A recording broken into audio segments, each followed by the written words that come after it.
اعوذ باللہ من الشیطان الرجیم، بسم اللہ الرحمن الرحیم۔ السلام علیکم۔ آج ہم 27ویں پارے کا آغاز کرتے ہیں اور اس کا مختصر خلاصہ سمجھنے کی کوشش کرتے ہیں۔ اس سپارے میں سورہ ذاریات کے آخری 2 رکوع شامل ہیں اور اس کے علاوہ 6 مکمل صورتیں بھی شامل ہیں۔ آئیے ہم آغاز کرتے ہیں رکوع نمبر 2 سورہ ذاریات، آیات نمبر 24 سے 46 تک۔ اس میں مجرم قوموں کے جرائم اور ان پر عذاب کا بیان ہے۔ سورہ ذاریات کے دوسرے رکوع میں اس واقعے کا بیان ہے کہ جب فرشتے خوبصورت لڑکوں کی صورت میں حضرت ابراہیم علیہ السلام کے پاس آئے اور انہیں حضرت اسحاق علیہ السلام کی معجزانہ ولادت کی بشارت دی۔ اس کے بعد اسی رکوع میں قوم لوط، آل فرعون، قوم عاد، قوم سمود اور قوم نوح علیہ السلام کے جرائم اور ان پر نازل ہونے والے عذابوں کا ذکر ہے۔ رکوع نمبر 3 جو سورہ ذاریات کا آخری رکوع ہے، جس میں اس کی آخری آیات نمبر 47 سے 60 تک شامل ہیں۔ تیسرے رکوع میں ارشاد ہوا کہ اللہ نے بلند و بالا آسمان اور وسیع و عریض زمین بنائی اور اللہ کائنات کو مزید وسعت دے رہا ہے۔ اس نے ہر شے کو جوڑوں کی صورت میں پیدا کیا، جس طرح زمین آسمان کا جوڑا ہے، اسی طرح آخرت کی زندگی دنیا کی زندگی کا جوڑا ہے۔ آخرت کی زندگی میں سرخرو ہونے کے لیے ضروری ہے کہ ہم دنیا کی زندگی میں اپنا مقصد زندگی پورا کریں۔ انسانوں اور جنوں کا مقصد تخلیق ہے اللہ کی عبادت، یعنی زندگی کے ہر گوشے میں ذوق و شوق سے اللہ کی اطاعت، یہ انسانوں اور جنوں کا مقصد تخلیق ہے۔ اگر ہم نے ایسا نہ کیا تو آخرت میں رسوائی کا سامنا کریں گے۔ یہاں سورہ طور کا آغاز ہوتا ہے۔ سورہ طور میں کافروں کے لیے پرجلال وعید موجود ہے۔ رکوع نمبر 1 آیات نمبر 1 سے 28 تک، اور اس رکوع میں حق کو جھٹلانے والوں کے لیے بدترین عذاب کی وعید ہے۔ اس کے برعکس پرہیزگاروں کے لیے نعمتوں والی جنت کی بشارت ہے۔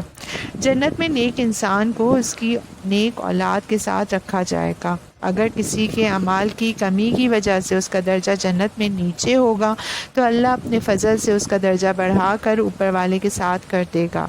جنتی کہیں گے کہ ہمیں یہ انعام اس لیے ملا ہے کہ ہم اپنے گھر میں غافل نہیں تھے بلکہ اللہ سے ڈرتے رہتے تھے۔ اللہ نے ہم پر احسان فرمایا اور ہمیں جہنم کے عذاب سے بچا لیا۔ رکوع نمبر 2 آیات نمبر 29 سے 49 تک۔ دوسرے رکوع میں بڑے جلالی اسلوب میں مشرکین مکہ کے اعتراضات کا جواب دیا گیا۔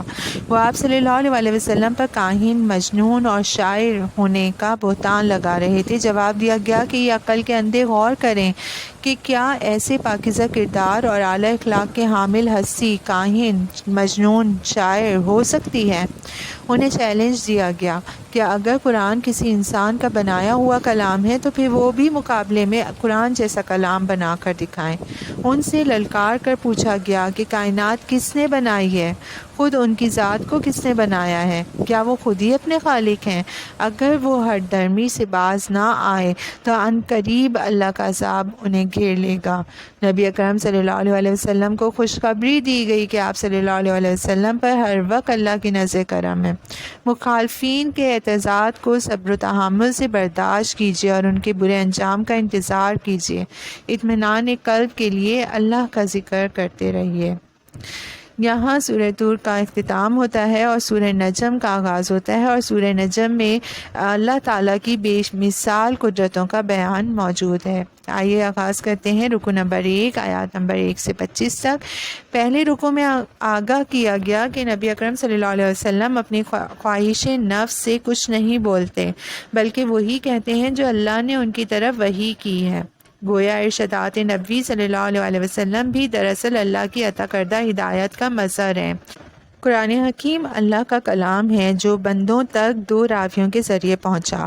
ایک ہے حضرت جبرائیل علیہ السلام اور دوسرے ہیں نبی اکرم صلی اللہ علیہ وسلم۔ نبی اکرم صلی اللہ علیہ وسلم نے حضرت جبرائیل علیہ السلام کو 2 مرتبہ ان کی ملکوتی شکل میں دیکھا۔ ایک مرتبہ زمین پر جب انہوں نے آپ صلی اللہ علیہ وسلم پر سورہ مدثر کی ابتدائی 7 آیات نازل فرمائیں۔ اس وقت پورا افق حضرت جبرائیل امین علیہ السلام کے وجود سے چھپ رہا تھا۔ دوسری مرتبہ شب معراج میں جب وہ آسمانوں پر بیری کے ایک ایسے درخت کے پاس ظاہر ہوئے جو جنت کے قریب ہے، اس بیری پر اس وقت اللہ کی انوار و تجلیات کے عظیم مظاہر چھائے ہوئے تھے۔ نبی اکرم صلی اللہ علیہ وسلم نے کئی اور آیات الہی کا بھی مشاہدہ کیا۔ آپ صلی اللہ علیہ وسلم نے یہ مشاہدہ خوب جم کر کیا۔ آپ صلی اللہ علیہ وسلم کی نگاہوں میں بھرپور حوصلہ نظر تھا، البتہ نگاہوں نے ادب و احترام کا پورا لحاظ رکھا۔ رکوع نمبر 2 آیات نمبر 26 سے 32 تک۔ دوسرے رکوع میں مشرکین مکہ کے اس دعوے کی تردید کر دی گئی کہ فرشتے ان کی سفارش کریں گے۔ واضح کیا گیا کہ سفارش ہوگی اللہ کی اجازت سے اور اس کے حق میں جس کے لیے اللہ پسند فرمائے گا۔ روز قیامت اصل فیصلہ عمل کی بنیاد پر ہوگا اور برے لوگوں کا انجام برا ہی ہوگا۔ اس کے برعکس جو لوگ بڑے بڑے گناہوں اور بے حیائی کی ہر صورت سے بچتے ہیں انہیں بخشش اور انعامات سے نوازا جائے گا۔ اللہ ہر انسان کی نیکی سے واقف ہے، لہٰذا نیکیوں کی تشہیر نہ کیا کرو، دکھاوے سے نیکیاں برباد ہو جائیں گی۔ رکوع نمبر 3 آیات نمبر 33 سے 62 تک۔ تیسرے رکوع میں خبردار کیا گیا کہ روز قیامت کوئی انسان کسی دوسرے انسان کے گناہوں کا بوجھ نہ اٹھائے گا، ہر انسان کو اپنے اعمال کا بدلہ مل کر رہے گا۔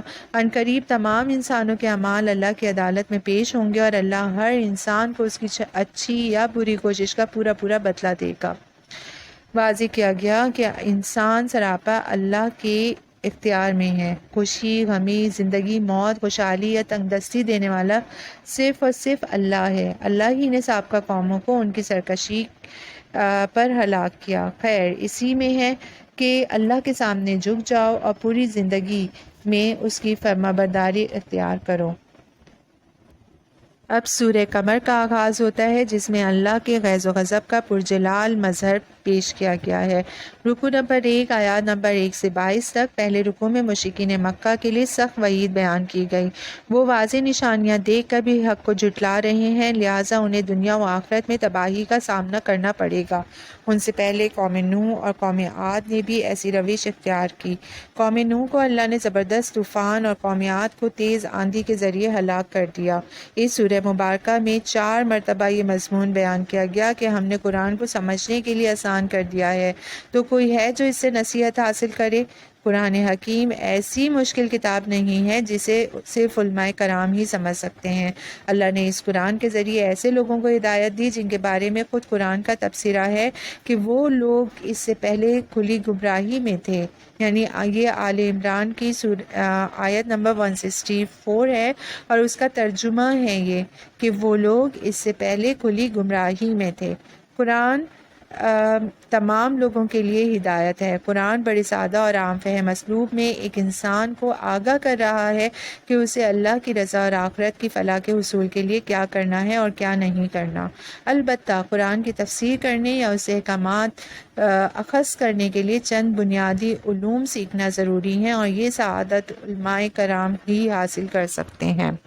رکوع نمبر 2 آیات نمبر 23 سے 40 تک۔ دوسرے رکوع میں قوم سمود اور قوم لوط پر عذاب کا ذکر ہے۔ قوم سمود کو اللہ نے شدید زلزلے کے ذریعے ہلاک کیا اور قوم لوط پر اللہ کا عذاب 3 قسطوں میں آیا۔ پہلے ان کو اندھا کر دیا گیا، اس کے بعد ان کی بستیوں کو الٹ دیا گیا اور پھر ان پر تیز ہواؤں کے ذریعے کنکریوں کی بارش برسائی گئی۔ ہم جنس پرستی کا مکروہ جرم کرنے والے ایسے ہی بدترین سزا کے مستحق تھے۔ رکوع نمبر 3 آیات نمبر 41 سے 55 تک۔ تیسرے رکوع میں آل فرعون پر عذاب کے ذکر کے بعد آگاہ کیا گیا کہ جو قوم اللہ کی نافرمانی کرے گی اپنے کیے کا وبال پا کر رہے گی۔ مشرکین مکہ کے ساتھ بھی ایسا ہی ہوگا، عنقریب وہ ہزیمت سے دوچار ہوں گے۔ روز قیامت انہیں منہ کے بل جہنم کی آگ میں گھسیٹا جائے گا۔ انسان کا ہر عمل خواہ چھوٹا ہو یا بڑا لکھا جا رہا ہے اور اسی کے مطابق اسے بدلہ ملے گا۔ متقی اللہ کی قربت کے مقام پر ہوں گے اور جنت کے مشروبات سے لطف اندوز ہو رہے ہوں گے۔ یہاں پر سورہ قمر کا اختتام ہوتا ہے اور سورہ رحمان کا آغاز ہوتا ہے جو قرآن کی زینت ہے۔ یہاں ہم اس کا آغاز کرتے ہیں رکوع نمبر 1 سے آیات نمبر 1 سے 25 تک۔ پہلے رکوع میں قرآن حکیم کے سیکھنے اور سکھانے کی فضیلت 4 چوٹی کی چیزوں کا ذکر کر کے واضح کی گئی۔ اللہ کی چوٹی کی شان ہے صفت رحمان، چوٹی کا علم ہے علم قرآن، چوٹی کی مخلوق ہے انسان، اور انسان کا چوٹی کا وصف ہے قوت بیان۔ اعلیٰ شے کا استعمال بھی اعلیٰ ہونا چاہیے۔ انسان کی صفت بیان کا اعلیٰ ترین استعمال ہے قرآن حکیم کا سیکھنا اور سکھانا۔ ارشاد نبوی صلی اللہ علیہ وسلم ہے کہ تم میں سے بہترین لوگ وہ ہیں جو قرآن سیکھتے اور سکھاتے ہیں۔ اس کے بعد مختلف مظاہر قدرت کا تذکرہ ہے، اور اس تذکرے کے ذریعے سے یہ توجہ دلائی گئی کہ کائنات کی ہر شے میں توازن ہے۔ یہ توازن اس بات کا پیغام دے رہا ہے کہ ہم بھی اپنے جملہ معاملات میں توازن کا پہلو قائم رکھیں اور انتہا پسندی سے اجتناب کریں۔ رکوع نمبر 2 آیات نمبر 26 سے 45 یعنی 45 تک دوسرے رکوع میں ارشاد ہوا کہ مظاہر قدرت بڑے حسین ہیں لیکن فنا ہونے والے ہیں، ان میں کھو کر غافل نہ ہو جانا۔ صرف اور صرف اللہ سبحانہ تعالیٰ کا رخ انور اپنی پوری آب و تاب اور جمال و جلال کے ساتھ ہمیشہ باقی رہے گا۔ اس ہستی کے ساتھ مسلسل لو لگا کر ہم بھی دائمی راحت و سکون اور نعمتیں حاصل کر سکتے ہیں۔ انسانوں اور جنات کو ان کی بے بسی سے آگاہ کیا گیا، چیلنج دیا گیا کہ اگر خود کو بڑا طاقتور سمجھتے ہو تو کائنات کی حدود سے نکل کر دکھاؤ۔ جو ایسا کرے گا اسے آگ اور دھوئیں سے لبریز شعلوں سے جلا دیا جائے گا۔ پھر قیامت کا نقشہ کھینچا گیا کہ اس روز مجرم اپنے چہروں سے پہچان لیے جائیں گے، انہیں سر کے بالوں اور ٹانگوں سے پکڑ کے جہنم میں ڈال دیا جائے گا، وہاں انہیں دہکتی ہوئی آگ اور کھولتے ہوئے پانی کے عذاب کا مزہ چکھنا ہوگا۔ رکوع نمبر 3 آیات نمبر 46 سے 78 تک۔ تیسرے رکوع میں اصحاب الیمین اور مقربین کی جنتوں کا ذکر کیا گیا۔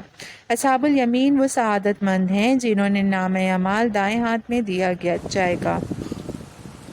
ان کی جنت میں باغات انتہائی گھنے ہوں گے، چشمے بہہ رہے ہوں گے، ہر طرح کے میووں کی کثرت ہوگی، ان کی بیویاں شرم و حیا کی پیکر اور موتی مونگوں کی طرح حسین ہوں گی۔ مقربین وہ ہیں جو بغیر حساب کتاب کی جنت میں داخل ہوں گے، ان کی جنت میں باغات انتہائی گہرے سبز رنگ کے ہوں گے، چشمے جو ہیں وہ پھوٹ رہے ہوں گے، میوے کھجوریں اور انار کثرت سے ہوں گے۔ ان کی بیویاں ایک نیک سیرت حوریں ہوں گی جو خیموں میں مکین ہوں گی تاکہ پردے اور شرم و حیا کے اقدار ملحوظ رکھیں۔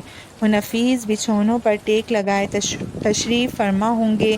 بلا شبہ بہت ہی بابرکت ہے اس رب کریم کا نام جو بڑی عظمت کا حامل اور کرم کرنے والا ہے۔ اب پارہ نمبر 27 میں سورہ واقعہ کا آغاز ہوتا ہے۔ سورہ واقعہ آخرت میں انسانوں کے احوال کا بیان پیش کرتی ہے۔ اس کا رکوع نمبر 1 آیات نمبر 1 سے 38 تک، جس میں خبردار کیا گیا کہ قیامت واقع ہو کر رہے گی۔ اس روز کئی لوگ جو دنیا میں بڑے سمجھے جاتے تھے اپنے جرائم کی پاداش میں ذلیل ہو کر پست ہو جائیں گے، اور بہت سے لوگ جو دنیا میں نمایاں نہ تھے اپنے اعلیٰ کردار کی وجہ سے بلند مقامات پر فائز ہوں گے۔ تمام انسان 3 گروہوں میں تقسیم کر دیے جائیں گے: ایک مقربین جو بغیر حساب کی جنت میں داخل ہوں گے، دوسرے اصحاب الیمین جنہیں ان کا نامہ اعمال دائیں ہاتھ میں دیا جائے گا اور آسان حساب کے بعد وہ بھی جنت میں جائیں گے، تیسرے اصحاب الشمال جنہیں نامہ اعمال بائیں ہاتھ میں ملے گا اور وہ جہنم کا نوالا بن جائیں گے۔ پھر اس رکوع میں مقربین اور اصحاب الیمین کو ان کی جنتوں میں عطا کی جانے والی نعمتوں کا تذکرہ ہے۔ رکوع نمبر 2 آیات نمبر 39 سے 74 تک۔ دوسرے رکوع میں ان عذابوں کا بیان ہے جن کا اصحاب الشمال جہنم میں سامنا کریں گے۔ یہ بد نصیب دنیا میں آسودہ حال تھے اور بڑے بڑے گناہ کرتے تھے، مرنے کے بعد دوبارہ جی اٹھنے کا انکار کرتے تھے۔ پھر اسی رکوع میں اللہ کی 4 عظیم قدرتوں کا بیان سوالیہ اسلوب میں ہے۔ رحم مادر میں انسان کی تخلیق کون کرتا ہے؟ بیج کو پھاڑ کر کھیتی کون اگاتا ہے؟ بادلوں سے بارش کون برساتا ہے؟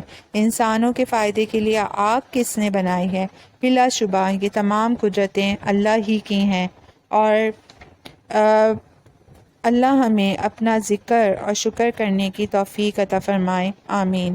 رکوع نمبر 3 آیات نمبر 75 سے 96 تک۔ اس میں موت کا منظر پیش کیا گیا۔ تیسرے رکوع میں قرآن کریم کی عظمت کا بیان ہے۔ قرآن کریم لوح محفوظ میں بڑے پاکیزہ فرشتوں کی تحویل میں ہے۔ افسوس کا مقام ہے کہ اس عظیم کتاب کے حقوق کی ادائیگی میں اکثر انسان سستی کرتے ہیں، اکثر اس کی قولی یا عملی تکذیب کا جرم کرتے ہیں۔ پھر انسان کی موت کا نقشہ کھینچا گیا، موت کے وقت اس کی جان حلق کے قریب آ کر پھنس جاتی ہے، مرنے والا تڑپ رہا ہوتا ہے اور عزیز و اقارب قریب کھڑے دیکھ رہے ہوتے ہیں۔ اگر ہم بڑے ہی بااختیار ہیں تو مرنے والے کی جان کو اس کے جسم میں دوبارہ لوٹا دیا کریں، لیکن ہم ایسا نہیں کر سکتے۔ ہماری زندگی اور موت کا کل اختیار اللہ ہی کے ہاتھ میں ہے۔ اب اگر مرنے والے مقربین میں سے ہوتا ہے تو جنت کی ہواؤں اور خوشبوؤں سے اس کا استقبال کیا جاتا ہے۔ اگر مرنے والا اصحاب الیمین میں سے ہوتا ہے تو اسے فرشتے سلامتی کی بشارت دیتے ہیں، اور اگر مرنے والا گمراہ اور حق کا باغی ہوتا ہے تو اسے کھولتے ہوئے پانی اور دہتی ہوئی آگ میں جانے کی خبر دی جاتی ہے۔ اللہ ہمیں جنت عطا فرمائے اور جہنم سے محفوظ فرمائے، آمین۔ سورہ الحدید دینی تقاضوں کا جامع بیان ہے اس میں، اور رکوع نمبر 1 آیات نمبر 1 سے 10 تک۔ اس پہلی رکوع میں ذات صفات باری تعالیٰ بڑی شان کے ساتھ بیان کی گئی ہیں۔ خاص طور پر اللہ کی یہ صرف 2 بار بیان کی گئی ہے کہ وہ بادشاہ حقیقی ہے۔ لوگ اللہ کو خالق و رزاق یا خالق و رازق تو مانتے ہیں، لیکن بادشاہ و حاکم تسلیم کر کے اس کی عطا کردہ شریعت نافذ کرنے کے لیے تیار نہیں ہے۔ پھر اسی رکوع میں دین کے 2 تقاضے بیان کیے گئے ہیں۔ پہلا تقاضا یہ ہے کہ ایمان حقیقی اپنے دلوں میں پیدا کرو، ایسا ایمان جو تمہارے کردار میں نظر آئے اور تمہارا حال بن جائے۔ دل میں ایمان پیدا کرنے کا ذریعہ ہے قرآن حکیم۔ اس پر غور و تدبر سے انسان کا دل نور ایمان سے منور ہو جائے گا۔ دوسرا تقاضا یہ ہے کہ اللہ نے تمہیں دنیا میں جس شے پر عارضی اختیار عطا کر رکھا ہے اسے اللہ کی راہ میں لگا دو۔ جو لوگ دین کی مغلوبیت کے دور میں اللہ کی راہ میں مال لگاتے اور محنت کرتے ہیں ان کے لیے اللہ کے ہاں بہت اونچے درجات ہیں۔ رکوع نمبر 2 آیات نمبر 11 سے 19 تک۔ دوسرے رکوع میں دعوت دی گئی کہ اللہ کے دین کے لیے مال خرچ کرو۔ یہ خرچ اللہ کے ذمہ قرض ہے جسے وہ بڑھا چڑھا کر لوٹائے گا۔ اس کے بعد پل صراط کا نقشہ کھینچا گیا۔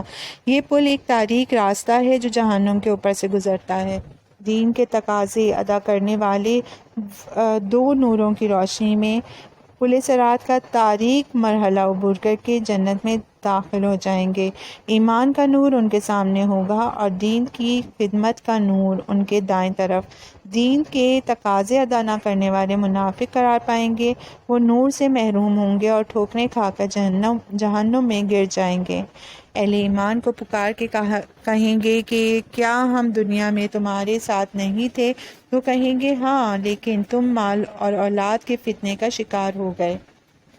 دین کے تقاضے ادا کرنے کے حوالے سے انتظار کرتے رہے اور پھر شک میں پڑ گئے۔ شیطان نے تمہیں بخشش کی امیدیں دلا کر دھوکہ دیا۔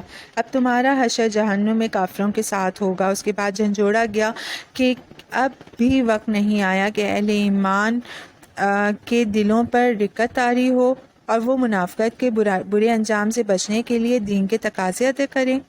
آخر میں فرمایا کہ اللہ کی راہ میں مال خرچ کرو، اس سے دل سے منافقت نکل جائے گی، ایمان کی دولت ملے گی اور تم اللہ کے ہاں صدیق اور شہید کے درجات پاؤ گے۔ رکوع نمبر 3 آیات نمبر 20 سے 25 تک۔ تیسرے رکوع میں انسان کی دنیاوی زندگی کے 5 ادوار کا ذکر ان دلچسپیوں کے ساتھ کیا گیا جو انسان کو اپنے اندر جذب کر کے دینی تقاضوں سے غافل کر دیتی ہیں۔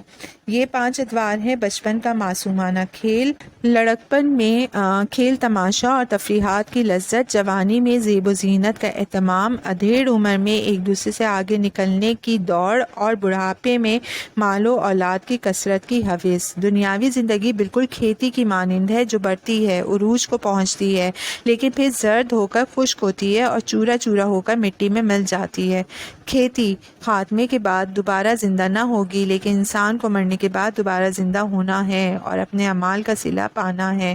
عقل مند ہیں وہ لوگ جو دنیا کی رعنائیوں میں کھونے کے بجائے آخرت میں بخشش اور جنت کے حصول کے لیے کوشش کرتے ہیں۔ اس کے بعد دنیا کے ان حوادث کی حقیقت بیان کی گئی ہے جن کا اثر لے کر انسان دین کے تقاضوں سے غافل ہو جاتا ہے۔ یہ حوادث انسان کے صبر یا شکر کا امتحان بن کر آتے ہیں۔ امتحان میں وہ کامیاب ہوتے ہیں، اور وہی لوگ کامیاب ہوتے ہیں جو مصائب پر صبر کریں اور کامیابیوں پر اترانے کے بجائے اللہ کا شکر ادا کریں۔ آخر میں بیان کیا گیا کہ تمام رسول دنیا میں اس لیے آئے تاکہ معاشرے میں عدل قائم ہو۔ عدل کے قیام میں مفاد پرست عناصر رکاوٹ بنتے ہیں۔ انہیں پہلے تبلیغ کے ذریعے سمجھانے کا حق ادا کرو، اگر وہ نہ مانے تو ان کے علاج کے لیے اللہ نے لوہا عطا فرمایا ہے۔ لوہے کی طاقت کے ذریعے ظالموں کا سر کچل دو اور قیام عدل کی راہ میں آنے والی ہر رکاوٹ کو مٹا دو۔ رکو نمبر 4 آیات نمبر 26 سے 29 تک۔ آخری رکو میں رہبانیت یعنی ترک دنیا کو دینی تقاضوں سے فرار کی راہ قرار دیا گیا اور ایسا کرنے والوں کی مذمت کی گئی۔ دنیا میں رہو، باطل قوتوں کے خلاف جہاد کرو اور انہیں شکست دے کر عدل کا نظام قائم کرو۔ عیسائیوں کو ترغیب دی گئی کہ وہ رہبانیت کا راستہ اختیار کرنے کے بجائے اللہ کے آخری رسول صلی اللہ علیہ وسلم پر ایمان لا کر ان کی پیروی کریں۔ اللہ ان کے گناہوں کو بخش دے گا اور اپنے عظیم فضل سے دوہرا اجر عطا فرمائے گا۔